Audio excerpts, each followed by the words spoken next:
आणि त्याचं पत्र आलं आणि त्यामध्ये लिहिलं होतं, being an engineer you are doing great job. म्हणजे तुम्ही एक इंजिनियर असून पण एवढं चांगलं काम करताय, तुम्ही विद्यार्थ्यांना मार्गदर्शन करताय. कारण त्यांना विद्यार्थी खूप आवडायचे. त्यांचं तुम्ही बघा, वाचत आहे अग्निपंख की उडान, ते पुस्तक वाचल्यानंतर तुम्हाला माहीत पडेल भारत 2020 जेव्हा आपण वाचणार तेव्हा माहीत पडेल त्यांचे विचार काय होते. तसं राष्ट्रपती या देशाला नाही मिळालं आहे. त्याचे वडील काय करायचे माहिती आहे का, मासे विकायचे. त्याचे वडील मासे विकायचे, 8 आणे 4 आणे घेऊन ते नावाडी या बोटीवरून त्या बोटीवरती घेऊन जायचे. त्यांचा मुलगा राष्ट्रपती झाला, मिसाईल मॅन झाला. त्यांना काय माहीत नव्हतं, आपल्या भारताला पण माहीत नव्हतं मिसाईल कैसे बनता है, आपल्याला माहीत नव्हतं कसं हो ऐसा एरोप्लेन कैसा उडता है, आपले को मालूम नाही आहे.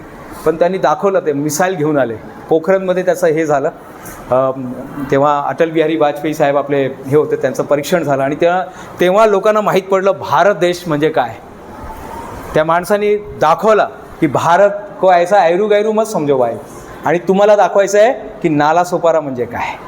आज तुम्हाला ते प्रूव्ह करून दाखवायचं आहे. या 15 दिवसात, या 45 दिवसात तुमच्याकडे आहे, टाईम आहे की आपल्याला दाखवायचं आहे की नालासोपारा कोई ऐरू गैरू चीज नाही आहे.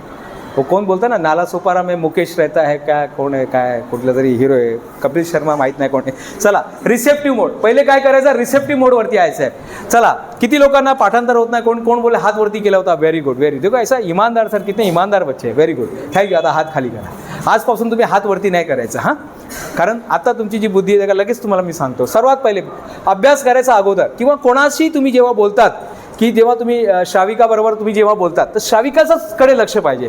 जेव्हा तुम्ही माझ्याशी बोलताय, नयनबरोबर बोलताय, तर तुमचं लक्ष नयनकडे पाहिजे. जेव्हा तुम्ही संस्कृतीबरोबर बोलताय, तुमचं लक्ष संस्कृतीकडे पाहिजे. जेव्हा मॅडम तुम्हाला जेव्हा शिकवतात काहीतरी मॅथ्स वगैरे, समीकरण वगैरे, तुमचं लक्ष तिथे पाहिजे. पहिले एकाग्रता, पहिले आपल्याला काय करायचं आहे, एकाग्रतामध्ये यायचं. बस होऊ द्या बाजूला, काय लोक बोलते ना, आग लगे बस्ती में आपण तो रहेंगे मस्ती में, बस असं झालं पाहिजे. आग लगे बस्ती में, लोकांना करू द्या काय. आपल्याला हे 45 दिवस, आमचे ना जैनचे एक खूप मोठे संत होते, ते मोक्ष ध्यान म्हणून एक पुस्तक लिहित होते. काय लिहित होते, मोक्ष ध्यान. 45 दिवसानंतर तो पुस्तक त्यांचं पूर्ण झालं.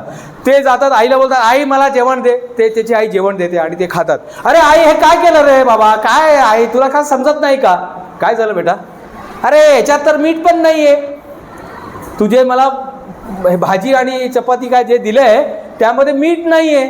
आई बोलते, तुझं पुस्तक झालं का. अरे बापरे, कसं माहीत तुला, आई तुला कसं माहीत माझं पुस्तक